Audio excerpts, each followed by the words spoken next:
memimpin dengan doa buka, nanti akan dilanjutkan dengan mendengarkan renungan ibadah Rabu malam yang akan dibawakan oleh pendeta, dan nanti juga akan ditutup doanya oleh pendeta juga ya. Namun sebelum nanti pendeta tutup ibadahnya kita dengan doa, mungkin nanti akan dinyanyikan satu lagu penutup yang akan dipimpin oleh Bang Oce. Baik, kita akan nyanyikan satu lagu. Bang Oce, dari lagu Sion nomor berapa?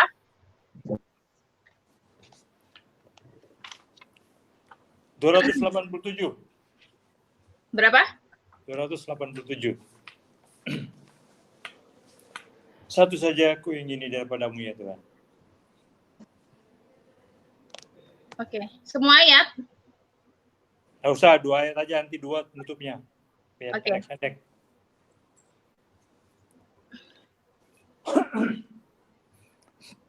Ayo Bang Oce.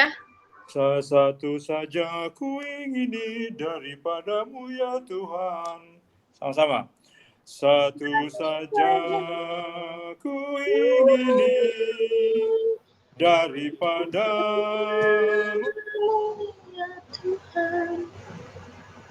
Oleh air maupun api, sucikan Tuhan. Ku mohon Tuhan sucikan, oh Tuhan sucikan aku oleh kuasa Roh Allah. Kiranya kesalahanku Engkau hapuskan ya Bapa. Ku percaya akan daripadamu ya Yesus, tetapi yang lebih kekal ialah hati yang kudus. Oh Tuhan, sucikan aku oleh kuasa Roh Allah. Kiranya kesalahanku Engkau hapuskan ya Bapa. Baik, doa buka akan dipimpin oleh Sakina. Mari kita satu dalam doa. Bapa kami dalam surga, Tuhan Yesus Juru Selamat kami, Roh Kudus, terpujilah nama-Mu ya Tuhan atas segala kebesaran kasih Tuhan bagi kami, karena kami sudah dikumpulkan kembali di ibadah Rabu malam, ibadah online saat ini Tuhan. Kami bersyukur kami masih bisa beribadah bersama untuk belajar akan firman Tuhan dan mendengarkan firman Tuhan. Pimpin hati dan pikiran kami supaya kami bisa fokus hanya kepada Tuhan Yesus. Dan kiranya Tuhan berkati juga anak-anak Tuhan yang tidak sempat join, dimanapun mereka berada, Tuhan selalu berkati. Terima kasih banyak Bapak, dalam nama Tuhan Yesus kami berdoa dan bersyukur. Amin. Amin. Amin. Baik, kita akan lanjutkan dengan mendengarkan renungan ibadah Rabu malam yang akan dibawakan oleh pendeta. Saya bikin barusan. Ya. Baik. Baik, malam hari ini firman Tuhan nanti dibawakan oleh saya sendiri. Oh, oke. Baik. Ditemani oleh pendeta di samping saya. Oke.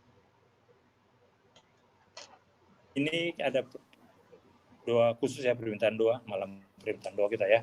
Oke, berarti nanti di akhir akan doa akan dibawakan oleh pendeta, dan untuk permintaan doa nanti akan kita sampaikan untuk didoakan oleh pendeta juga. Ya, oke. Baik, malam hari ini terima kasih sudah pada hadir beberapa orang, tapi kita akan doakan saudara-saudara kita yang tidak sempat hadir, biarlah mereka juga dapat berkat daripada Tuhan, karena kita harapkan Roh Kudus akan berkunjung ke sahabat-sahabat kita, saudara-saudara kita di rumah masing-masing, memberikan kekuatan, memberikan berkat pada kita semuanya, terutama memberikan terang dalam kehidupan kita masing-masing, karena Allah adalah terang. Amin. Firman terang gitu ya. Judul yang saya ambil malam hari ini, dalam Allah tidak ada kegelapan. Saya ambil dari Yohanes 1 ayat yang kelima. Dan inilah berita yang telah kami dengar dari Dia. Ini Yohanes yang mengatakan, inilah berita yang kami telah dengar dari Dia. Dia itu adalah Yesus. Dan yang kami sampaikan kepada kamu, kepada kita semuanya. Allah adalah terang, dan di dalam Dia sama sekali tidak ada kegelapan. Allah ada terang, jadi kita harus menjadi terang juga. Ya, banyak sekali orang yang mau berusaha untuk menjadi terang. Banyak sekali orang yang mau dan berusaha untuk menjadi terang. Ada juga orang yang malu-malu untuk menjadi terang dunia. Mau menjadi terang, terus berusaha menjadi terang, malu-malu menjadi terang. Ini saya coba ambil cerita dari seorang Nikodemus, ya, cerita dari Nikodemus waktu dia datang kepada Yesus dan bercakap-cakap dengan Yesus. Kita buka di dalam Yohanes yang ketiga. Yohanes 3 ayat yang kedua saya bacakan. Ia itu si Nikodemus. Ia datang pada waktu malam kepada Yesus. Tunggu bentar ya, bentar. Dan berkata, ya Rabi, kami tahu bahwa engkau datang sebagai guru yang diutus oleh Allah. Sebab tidak ada seorang pun yang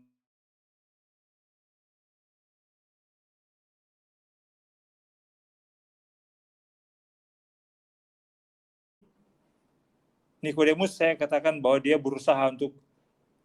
mau dan berusaha untuk mengenal akan Yesus, berusaha untuk menjadi terang. Ya, dalam ayat 9 dikatakan, Nikodemus menjawab, katanya, bagaimanakah mungkin hal itu terjadi? Kalau kita baca kisahnya di percakapan Nikodemus dengan Yesus, di sana dikatakan bahwa Nikodemus berusaha bertanya kepada Yesus bagaimana supaya dia bisa mendapatkan kebenaran. Kalau kita lihat ada kisah yang hampir sama di Matius tentang kisah seorang anak muda yang juga datang kepada Yesus, ya. Ini hampir mirip dengan Nikodemus. Nikodemus mau berusaha dan mau untuk mencari tahu. Artinya kalau saya usahakan, kalau saya apakan di dalam renungan ini, bahwa Nikodemus mau dan berusaha untuk menjadi terang. Dia mau berusaha untuk mendekatkan diri kepada Tuhan, dan dia bertanya kepada Tuhan bagaimana caranya. Kemudian kalau kita baca kisahnya bahwa Yesus berusaha untuk menjelaskan kepadanya.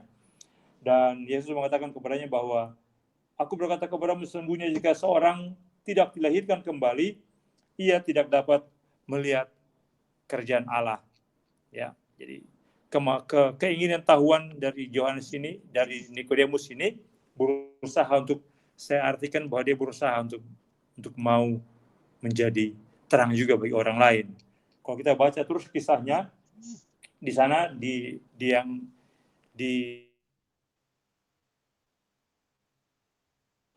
bagaimanakah mungkin hal itu terjadi, kita akan dilahirkan kembali. Terus Yesus katakan kepadanya bahwa kamu sebagai seorang guru agama, Nikodemus ini seorang Farisi, berarti kalau orang Farisi rupanya sana juga seorang pemimpin agama, ya. Yesus katakan kepadanya, bagaimana mungkin kamu seorang Farisi tidak tahu, tidak mengerti akan hal ini. Akhirnya mungkin Yesus mengerti akan perkataan dia, dan Yesus dalam ayat berikut Yesus katakan bahwa aku bercerita tentang dunia saja, tentang kepemimpinan dunia ini, kamu nggak tahu bagaimana kamu mau tahu akan ke kerajaan surga. Ya, saudara sekalian, keinginan tahuan juga ini, Yesus mengerti bahwa dia ada keraguan-keraguan, jadi dia malu sebenarnya mau mengatakan. Makanya dia sebenarnya mau untuk mendekatkan diri kepada Tuhan, dia sebenarnya mau untuk mengetahui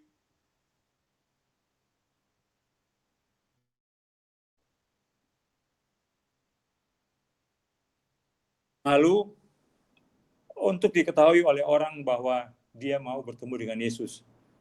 Ya, kalau saya bisa artikan sesuai dengan khotbah kita, renungan kita pada malam hari ini, bahwa dia malu-malu atau ragu untuk menjadi terang bagi apa? Selain dia mau, sebenarnya dia mau menjadi terang bagi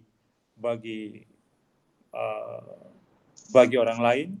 Dia mau menjadi contoh, dia mau berusaha untuk menjadi contoh bagi orang lain, tapi dia juga malu untuk menjadi terang, menjadi contoh bagi orang lain. Dan dia berusaha untuk itu. Bagaimanakah mungkin itu terjadi? Yesus katakan bahwa kalau kita baca kisah terus, saya kira kita sudah tahu kisah seterusnya di sana bagaimana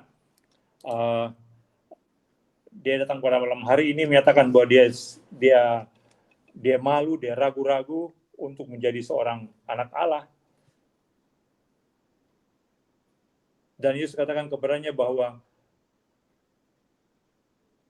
saya bercerita tentang duniawi saja kamu tidak mengerti, bagaimana saya mau bercerita tentang surga kepadamu. Itu di ayat 12. Kemudian di ayat yang ke-18 ke bawah dikatakan, barang siapa percaya kepadanya, dia tidak akan dihukum. Barang siapa tidak percaya kepada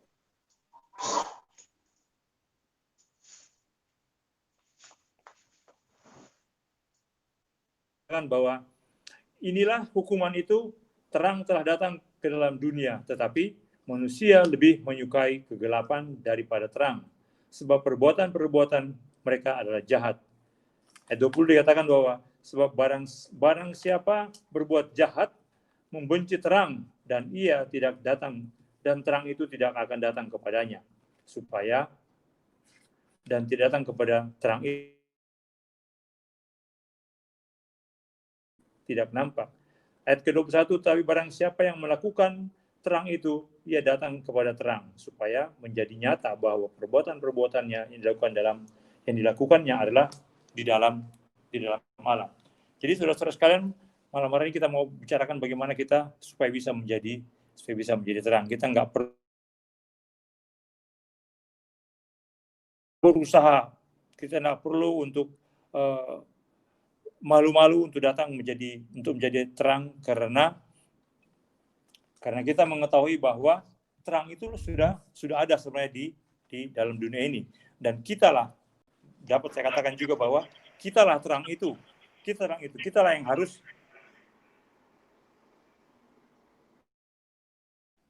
mendapatkan dan membagikan terang itu kepada orang lain. Ya, dalam 1 Yohanes 9, dalam 1 Yohanes 2 ayat yang ke-9 sampai 11 dikatakan bahwa jika kita mau hidup bersama-sama dengan Tuhan, maka jika kita mau menjadi anak Allah, maka kita akan berada di dalam terang. Ayat 9 dikatakan barang siapa berkata bahwa ia berada dalam terang, sampai sekarang ini. Jadi saudara sekalian, menjadi hidup dalam terang atau menjadi anak terang bukan saja kita mengasihi akan atau mencintai atau mengasihi firman Tuhan, tetapi ada yang baru lagi, bahwa jika kita membenci saudara kita, jika kita berkata bahwa kita berada dalam terang tapi kita membenci saudara kita, berarti kita berada dalam kegelapan. Ayat 10 mengatakan barang siapa mengasihi saudaranya tapi ia berada dalam terang, tapi ia tetap berada dalam terang, dan dalam dia tidak akan ada penyesatan.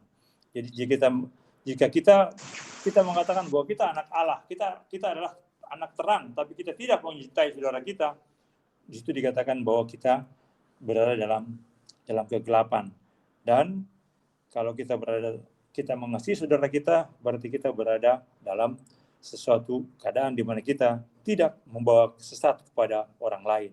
Dan ayat 11 dikatakan, barang siapa membenci saudaranya, ia berada di dalam kegelapan dan hidup. Barang siapa membenci saudaranya, ia berada di dalam kegelapan dan hidup di dalam kegelapan. Ia tidak tahu kemana ia pergi, karena kegelapan itu telah membutakan matanya. Terus kalian, banyak orang yang berusaha untuk menjadi terang dengan berusaha untuk berbuat baik, dengan berusaha untuk melakukan sesuatu yang dikenal atau diketahui oleh orang lain. Tapi sebenarnya yang paling penting di sini ialah bagaimana kita bisa membawa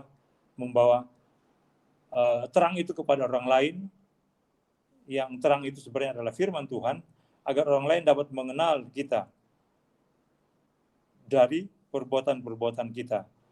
Dan dari perbuatan itulah orang mengenal akan siapa kita sebenarnya. Apa kita anak terang atau kita anak kegelapan. Namun belum tidak sampai di situ saja, tapi itu harus ditunjukkan oleh perbuatan-perbuatan kita. Dalam Matius 5 ayat 16 dikatakan, demikianlah hendaknya terangmu bercahaya di hadapan orang, supaya mereka melihat perbuatanmu yang baik dan memuliakan Bapamu yang di surga. Ya, jadi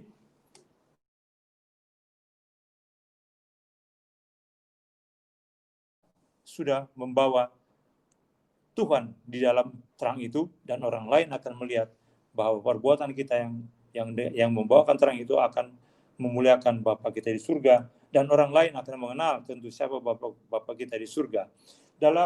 Kalau kita mau lihat sedikit lagi di dalam dalam 1 Yohanes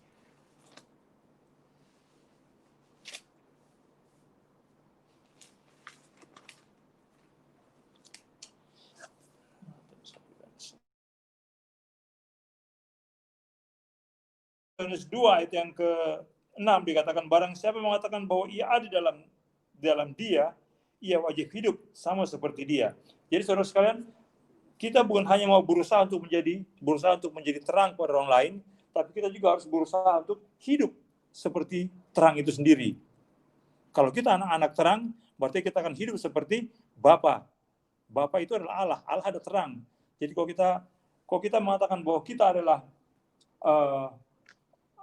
kita ada di dalam terang itu, atau kita ada dalam Bapa, kita ada dalam Dia, maka kita wajib hidup sama seperti Kristus, sama seperti hidup.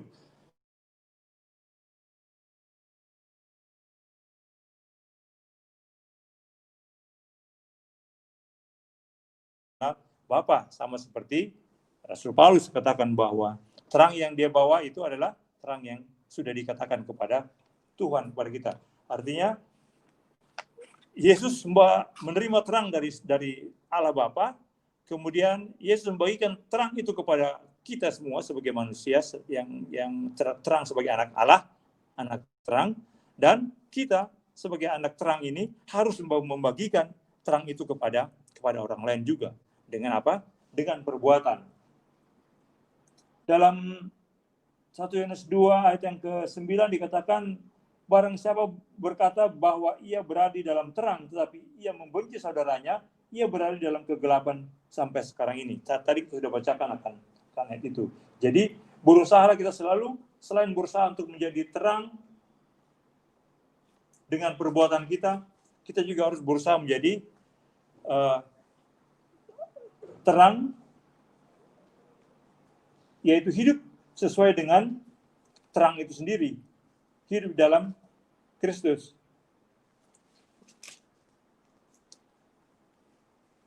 Kemudian ada contoh bahwa kalau kita terang, berarti kita akan menjadi terang bagi orang lain. Dikatakan di sini ayat 10, 1 Yohanes 3 ayat 10, inilah tandanya atau anak-anak iblis. Setiap orang yang tidak berbuat kebenaran tidak berasal dari Allah. Berarti dia akan berasal dari sebaliknya. Karena hanya ada dua di dunia ini. hanya ada dua, yaitu berada dalam terang atau berada dalam kegelapan. Kalau tandanya kita sebagai anak Allah dan anak lebih ialah setiap orang yang tidak berbuat kebenaran tidak berasal dari Allah.